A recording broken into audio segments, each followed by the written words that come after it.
Sir पहिला प्रश्न असा आहे की जनरली जेव्हा आम्ही बघतो सिंगर अभिनय करताना अगदी साध्या थोडक्या प्रकारे अभिनय केला जातो, पण नक्कीच म्हणावं लागेल कट्यार हे फार मोठं प्रोजेक्ट होतं अगदी तुमच्या भाषेसाठी.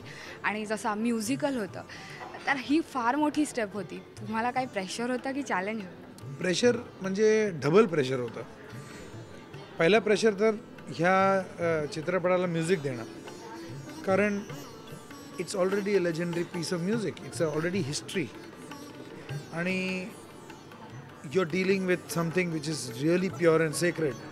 तर त्याला रिक्रिएट करणं आणि मग आमचा ओरिजिनल म्हणजे न्यू पीसेस ऑफ म्युझिक त्याच्याबरोबर ते चित्रपटात पेश करणं.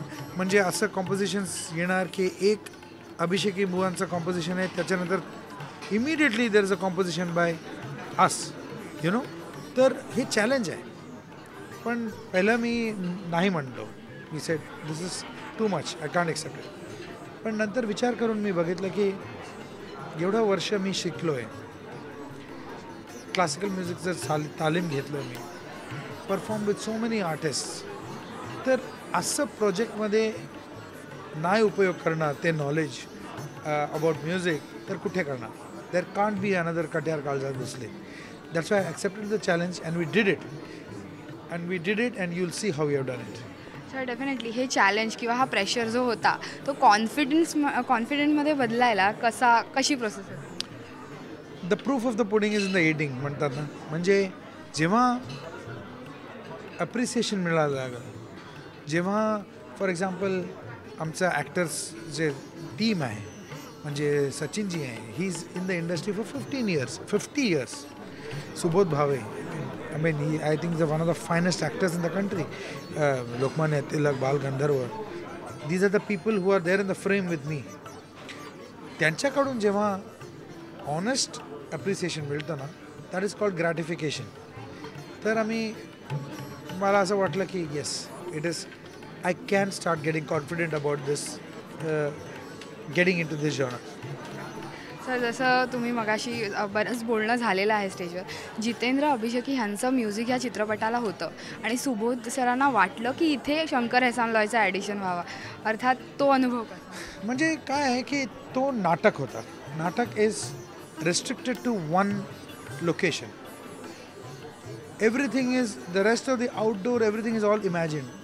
कारण कोणी physically बाहर जात नाही. But cinema is a bigger canvas.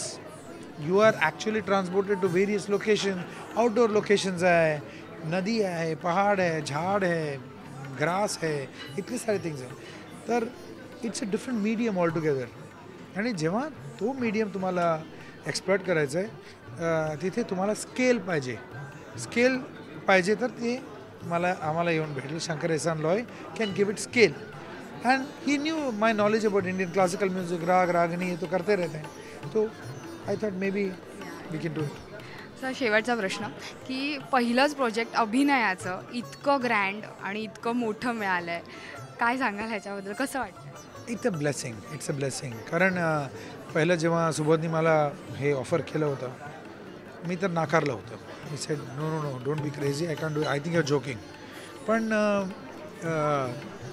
नंतर त्यांनी पण मला कन्व्हिन्स केलं आणि मी पण विचार केला होता की असं एक कॅरेक्टर प्ले करायला एक चान्स मिळणं फार कठीण आहे. कारण it's about music and I am totally about music. He is a musician, I am a musician. He believes in innocence, सूर आणि राग असं हो, innocence of music, purity of music. आणि मी पण I believe in purity of music. मी विचार केला आहे ना, इंट्रोस्पेक्टेड अँड सेड दॅट असं एक role may be a life time role. तर let me try it out because it's one life. At the max what will happen, it will fail. Sir definitely फार छान दिसताय तुम्ही आणि फार अगदी सरांनी जसं सांगितलं डोळे ही जादू आहे. म्हणजे हेच रिॲक्शन आम्हाला पाहिजे आणि this is what we want from you people to see and tell us what you feel about. Definitely thank you sir, all the best.